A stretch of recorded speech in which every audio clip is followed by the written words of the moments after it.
बिस्मिल्लाहिर्रहमानिर्रहीम। अस्सलाम वालेकुम। मेरा नाम डॉक्टर एहसन है और आज हम दूसरा चैप्टर डिस्कस करेंगे of first year biology, that is enzyme. So आज हम एंजाइम के इंट्रोडक्शन के बारे में जानेंगे। ठीक है कि ये एंजाइम है क्या। सो एंजाइम जो है ना, ये एक किस्म का बायो कैटलिस्ट है। बायो कैटलिस्ट, ठीक है। अब बेसिकली हमारे बॉडी के अंदर जितने भी मेटाबॉलिक रिएक्शंस होते हैं ना, जितने भी एनाबॉलिक रिएक्शंस होते हैं, जितने भी कैटाबॉलिक रिएक्शंस होते हैं, वो सारे के सारे एंजाइम की मौजूदगी में होते हैं। जब एंजाइम नहीं होगा तो ये सारे मेटाबॉलिक रिएक्शंस नहीं होंगे, और जब मेटाबॉलिक रिएक्शंस नहीं होंगे तो सेल डेथ कर जाएगा।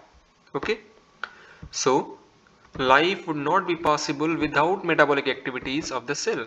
अब सेल के अंदर मेटाबॉलिक एक्टिविटीज जितने भी हैं अगर मैं बात करूं एनाबॉलिक एक्टिविटीज की, जैसे प्रोटीन का बनना हो गया, या कैटाबॉलिक एक्टिविटीज की बात करूं जैसे कार्बोहाइड्रेट का टूटना हो गया, ये जितनी भी मेटाबॉलिक एक्टिविटीज अगर सेल के अंदर नहीं होंगी तो सेल डेथ कर जाएगा, लाइफ पॉसिबल ही नहीं होगी। This in turn dependent upon the catalytic molecules called the enzymes। अब ये जितने भी मेटाबॉलिक रिएक्शंस होते हैं ना, ये बेसिकली एंजाइम की मौजूदगी में होते हैं। और एंजाइम को हम क्या कहते हैं? कैटालाइटिक मॉलिक्यूल्स या biocatalyst. Okay, without enzyme the dynamic steady state of the cell would cease to exist. ठीक है, सीज मतलब स्टॉप हो जाना।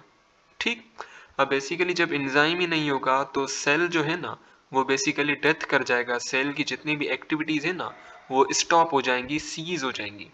Okay, so life is a mesh work involving a perfect coordination of a vast majority of chemical reaction. ठीक है, अब basically हमारे जिस्म के अंदर काफ़ी मुख्तलिफ किस्म के केमिकल रिएक्शंस हो रहे होते हैं, और वो तमाम रिएक्शंस को एंजाइम्स कंट्रोल कर रहे होते हैं। ठीक, some of these reactions result in synthesizing larger molecule, others in cleaving larger molecule, and still other either utilize energy or liberate energy। Basically हमारे बॉडी के अंदर या तो लार्जर मालिक्यूल्स जैसे कि प्रोटीन हो गए, या लिपिड हो गए, या कार्बोहाइड्रेट हो गए, या न्यूक्लिक एसिड हो गए, वो या तो सिंथेसाइज हो रहे होते हैं, ठीक है, या तो वो हमारे बॉडी के अंदर क्लीव हो रहे होते हैं, टूट रहे होते हैं। ठीक है, अब बेसिकली हमारे जिस्म के अंदर कुछ ऐसे रिएक्शंस भी होते हैं, ठीक है, कुछ ऐसे मेटाबॉलिक रिएक्शंस भी होते हैं जिनमें हमें एनर्जी मिलती है। ठीक, जिनमें हम एनर्जी हासिल करते हैं। लेकिन कुछ मेटाबॉलिक रिएक्शंस ऐसे होते हैं जिनमें हमें एनर्जी चाहिए होती है। सपोज कीजिए ये एक रिएक्शन है, सपोज कीजिए these are the two molecules A and B, और ये कन्वर्ट हो रहे हैं सी प्लस डी में। ठीक, अब ये ए एंड बी क्या है? ये बेसिकली है रिएक्टेंट्स। ठीक, और ये सी और डी क्या है? ये बेसिकली है प्रोडक्ट्स।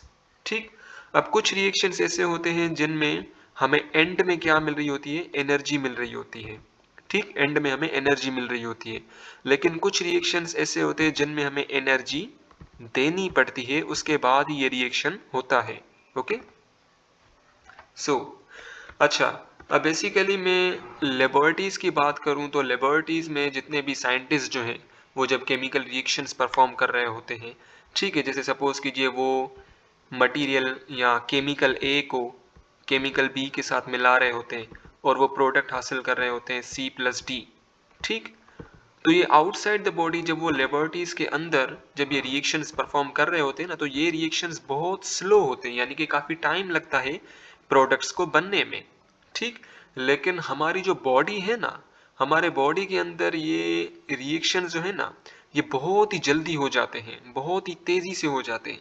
उसका रीज़न ये है क्योंकि हमारे बॉडी के अंदर एंजाइम्स हैं। ठीक है, और एंजाइम्स क्या करते हैं? रिएक्शंस को तेजी से परफॉर्म करवाते हैं, रिएक्टेंट्स को तेजी से प्रोडक्ट में कन्वर्ट करते हैं। Okay, so all this reaction would occur very slowly. ठीक है, अब बेसिकली ये जितने भी रिएक्शंस होते हैं ना लेबोरेटरीज के अंदर जो साइंटिस्ट परफॉर्म कर रहे होते हैं, वो बहुत ही स्लो होते हैं। ठीक, the condition under which living cell carry on their life processes in the living system, these reaction proceed at extremely higher rates। ठीक है, अब अब हमारे अंदर, हम लिविंग बींग्स के अंदर ये जो रिएक्शंस हो रहे होते हैं ना, ये बहुत ही हाई स्पीड में हो रहे होते हैं। Rate means speed. Okay, this is due to the presence of some specialised substances or biocatalyst. अब इसका अब इसके वजूहात क्या हैं? हमारे जिस्म के अंदर ये जो मेटाबॉलिक रिएक्शंस है वो इतनी तेजी से क्यों हो रहे हैं? Just because of biocatalyst. And what are biocatalyst? These are enzymes. और ये एंजाइम्स जो है ना, ये सेल के अंदर बनते हैं, ठीक है, which are synthesised inside the living cell. The biocatalyst are called enzymes. ठीक, अब इन बायोकैटालिस्ट को हम एंजाइम कहते हैं। ठीक है, अब इन का मतलब है इनसाइड। ठीक है, इन का मतलब इनसाइड। एंजाइम का मतलब होता है यीस्ट। और यीस्ट क्या है? ये बेसिकली एक फंजाई है। ठीक है, अब ये जो लफ्ज है ना एंजाइम, एंजाइम जो लफ्ज है, ये किसने डिस्कवर किया था? Frederick Wilhelm कुहन। ठीक, ये एक साइंटिस्ट था जिसने एंजाइम का जो लफ्ज है वो डिस्कवर किया था और एंजाइम के बारे में उसने बताया भी था। ठीक है, अच्छा अब एंजाइम है क्या? Enzyme is defined as organic substances. Enzyme क्या है? ऑर्गेनिक मॉलिक्यूल्स हैं, यानी कि इसके अंदर कार्बन भी है, हाइड्रोजन भी है, capable of catalyzing specific chemical reactions in the living system। ठीक है, अब ये बेसिकली स्पेसिफिक मेटाबॉलिक रिएक्शंस होते हैं ना, केमिकल रिएक्शन, उनको परफॉर्म करवा रहे होते हैं। ठीक है, अगर मैं बात करूं सक्रेस की, सक्रेस, ठीक है, अब ये सक्रेस क्या करेगा? सक्रोस को तोड़ेगा।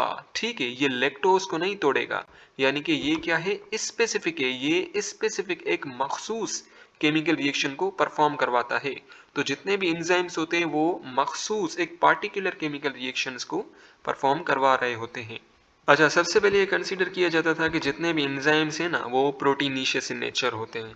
ठीक है, लेकिन ये जो दो साइंटिस्ट हैं ना, थॉमस चेच एंड सिडने अल्टमस, ये जो दो साइंटिस्ट हैं, इन्होंने बताया कि राइबो न्यूक्लिक एसिड के अंदर, आरएनए के अंदर कुछ ऐसे भी मॉलिक्यूल्स हैं जो कि एंजाइम की तरह बिहेव करते हैं। ठीक है, और उन मॉलिक्यूल्स को हम कहते हैं राइबोजाइम। अच्छा, अब इस राइबोजाइम का क्या काम होता है? In processing genetic information. अब ये जो जेनेटिक इंफॉर्मेशन है ना, जैसे कि हमारे हेयर का कलर क्या होगा, हमारे आंखों का कलर क्या होगा, सेल के अंदर क्या क्या चीजें बननी है, कितनी कितनी बननी है, कितने टाइम पे बननी है, उन सारी इंफॉर्मेशन को ये क्या करता है? कंट्रोल करता है। Okay, but generally enzymes are proteinaceous in nature. ठीक है ना, काफी सारे एंजाइम, जनरली जितने भी एंजाइम्स होते हैं ना वो बेसिकली प्रोटीनिशियस इन नेचर होते हैं।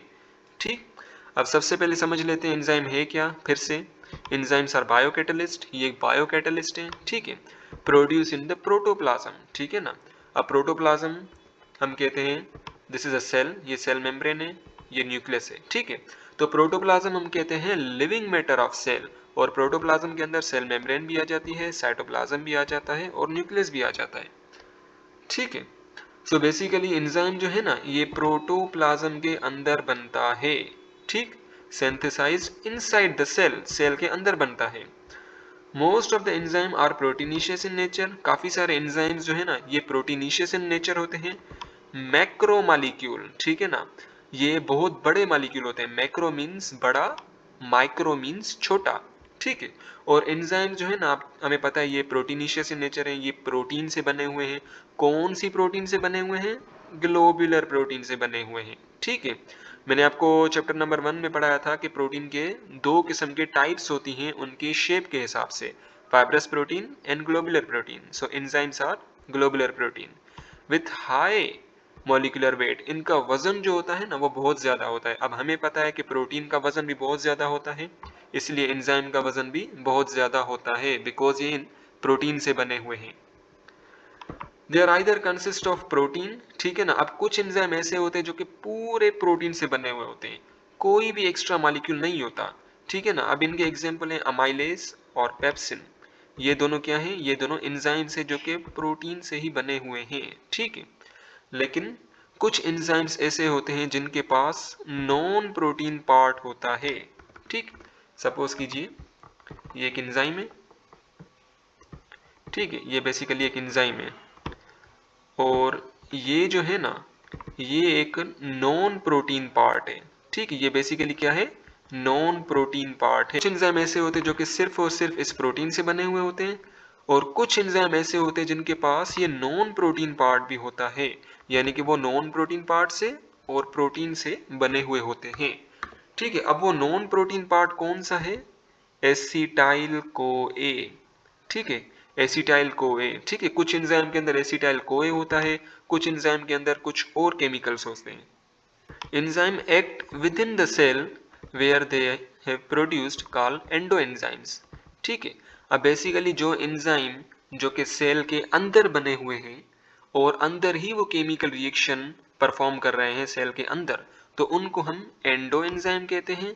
और वो एंजाइम जो कि सेल के अंदर तो बने हुए हैं लेकिन वो सेल के बाहर जा रहे हैं और बाहर अपना मेटाबॉलिक रिएक्शन परफॉर्म कर रहे हैं, तो उन एंजाइम को हम कहते हैं एक्सो एंजाइम, ठीक है। तो एंडो एंजाइम उनको कहेंगे जो कि सेल के अंदर बने और सेल के अंदर ही मेटाबॉलिक रिएक्शन परफॉर्म करवा रहे हैं।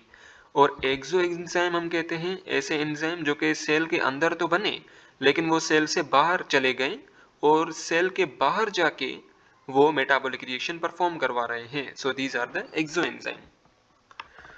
सो they are specific in nature and function. अगर मैं बात करूं सक्रेज की, तो सक्रेज जो है ना, ये सिर्फ सक्रोज को ही तोड़ेगा, लैक्टोज को नहीं तोड़ेगा या दूसरे पॉलीसेकेराइड को नहीं तोड़ेगा। तो हर एक एंजाइम जो है ना, उसकी अपनी अपनी नेचर होती है, अपना अपना फंक्शन होता है, ठीक। They are much greater in size than the substrate. अच्छा, अब ये चीज थोड़ी सी समझ लें। सपोज दिस इज एंजाइम, ठीक है, ये क्या है, ये एंजाइम है, ठीक। Okay, so this is a enzyme and this is a substrate, ठीक है। ये बेसिकली क्या है, सबस्ट्रेट है। अब सबस्ट्रेट एक ऐसा मॉलिक्यूल होता है, ऐसा कंपाउंड होता है जो कि इस एंजाइम के ऊपर आके बैठता है, ठीक। और ये जो आप चीज देख रहे हो ना, ये जो गड्ढा सा बना हुआ है ये वाला, इसको हम कहते हैं एक्टिव साइट, इसको हम कहते हैं एक्टिव साइट। सो ये जो सबस्ट्रेट है ना, वो एंजाइम की एक्टिव साइट के ऊपर बैठता है और जैसे ये बैठता है ना, उसके बाद एंजाइम जो है वो केमिकल रिएक्शन परफॉर्म करता है, ठीक है। Okay, so this is enzyme and this is a substrate. Okay, once again, substrate एक ऐसा मॉलिक्यूल होता है जो कि एंजाइम की एक्टिव साइट के ऊपर बैठता है, ठीक। Come to the point. Okay, so enzyme के पास एक पार्टिकुलर साइट होती है जहां पे सबस्ट्रेट आके बैठता है और उस साइट को हम कहते हैं active site. Okay, enzyme activity can be accelerated by certain ions or salts called activators, ठीक है। अब बेसिकली एंजाइम की जो एक्टिविटी है, जो कि एंजाइम का जो काम है, अब उस काम को एक्सेलरेट किया जा सकता है, यानी कि और तेज किया जा सकता है कुछ आयंस के थ्रू या कुछ सॉल्ट्स के थ्रू, ठीक है। आयंस जैसे मैंगनीज हो गया, मैग्नीशियम हो गया, क्लोराइड हो गया। अब ऐसी चीजें, ऐसे आयंस या ऐसे सॉल्ट्स जो कि एंजाइम की एक्टिविटी को स्पीड अप करते हैं, उन्हें हम कहते हैं एक्टिवेटर्स, ठीक। और enzyme can be inhibited by certain factor called inhibitors, ठीक है। लेकिन ऐसे सब्सटेंसेस या ऐसी चीजें जो कि एंजाइम की एक्टिविटी को इनहिबिट करती हैं, रोकती हैं, तो उन्हें हम कहते हैं इनहिबिटर्स, ठीक है। अब इनहिबिटर्स में आ जाते हैं जैसे सबस्ट्रेट कंसंट्रेशन, ठीक है। अब बात ये है, ये एंजाइम है ना और ये सबस्ट्रेट है, अगर ये सबस्ट्रेट बहुत ही ज्यादा हो, ठीक है, ये सबस्ट्रेट क्या है, ये बढ़ते ही चले जा रहे हैं, बढ़ते ही चले जा रहे हैं, बढ़ते ही चले जा रहे हैं, लेकिन एंजाइम जो है ना ये एक ही है और सबस्ट्रेट जो है ये बहुत ज्यादा है।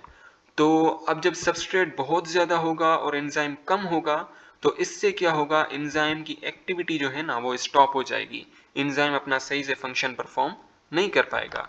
सिमिलरली सबस्ट्रेट जो है ना, ये substrate, okay, so this is substrate, substrate जो है वो सपोज कीजिए दो हैं, लेकिन एंजाइम जो है ना ये बहुत ज्यादा है, ये भी एंजाइम, ये भी एंजाइम, ये भी एंजाइम, ये भी एंजाइम, और ये जो मैं बना रहा हूँ these are the active sites, ये भी एंजाइम, ये भी एंजाइम, ठीक है।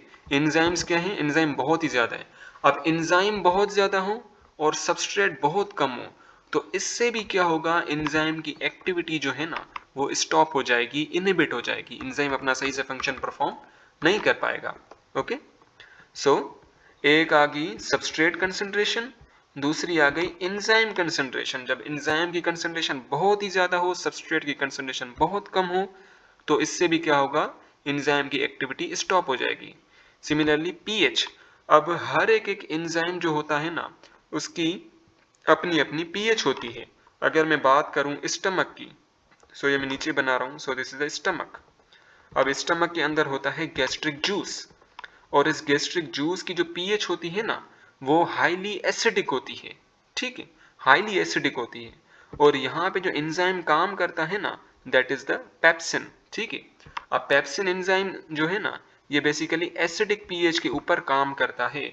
लेकिन आप इसी पेप्सिन को उठा के इंटेस्टाइन में डाल दें तो ये इंटेस्टाइन के अंदर अपना फंक्शन परफॉर्म नहीं कर पाएगा। ठीक है, तो हर एक एंजाइम की अपनी अपनी पीएच होती है। ठीक है, एंड टेम्परेचर, हमारे बॉडी के अंदर जितने भी एंजाइम्स हैं वो 37 डिग्री सेल्सियस के ऊपर काम करते हैं। ठीक है ना, काफ़ी सारे एंजाइम हमारे जिस्म के अंदर 37 डिग्री सेल्सियस के ऊपर काम कर रहे होते हैं, अपना फंक्शन परफॉर्म कर रहे होते हैं।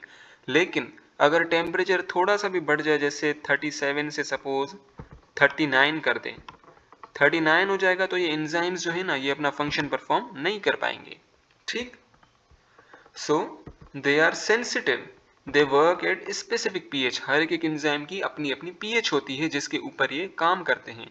पीएच को आप इधर उधर करेंगे, एंजाइम अपना सही से फंक्शन परफॉर्म नहीं कर पाएगा। They remain chemically unchanged during and after the chemical reaction. ठीक, अब बेसिकली ये केमिकल रिएक्शन हुआ, ये रिएक्टेंट्स हैं ए प्लस बी। ठीक, ये रिएक्टेंट्स हैं और हमें क्या मिला, प्रोडक्ट मिला सी प्लस डी। ठीक है, अब यहाँ पे हमने ऐड किया एंजाइम, क्योंकि एंजाइम की मौजूदगी में ही मेटाबॉलिक रिएक्शंस होंगे। ठीक है, जैसे ही ये मेटाबॉलिक रिएक्शन कंप्लीट हो जाता है, प्रोडक्ट बन जाते हैं, तो उसके बाद क्या होता है, ये एंजाइम जो है ना फिर यहाँ से चला जाता है। ठीक, जैसे ही प्रोडक्ट बन गए, एंजाइम यहाँ से चला जाएगा और एंजाइम के अंदर कोई भी चेंज नहीं आएगा। ये एंजाइम जैसे रिएक्शन से पहले था, रिएक्शन के बाद भी वैसा ही है। ठीक है ना, इसकी फिजिकल और केमिकल प्रॉपर्टीज के अंदर कोई भी चेंज नहीं आया। Okay, so they remain chemically unchanged during and after the chemical reaction.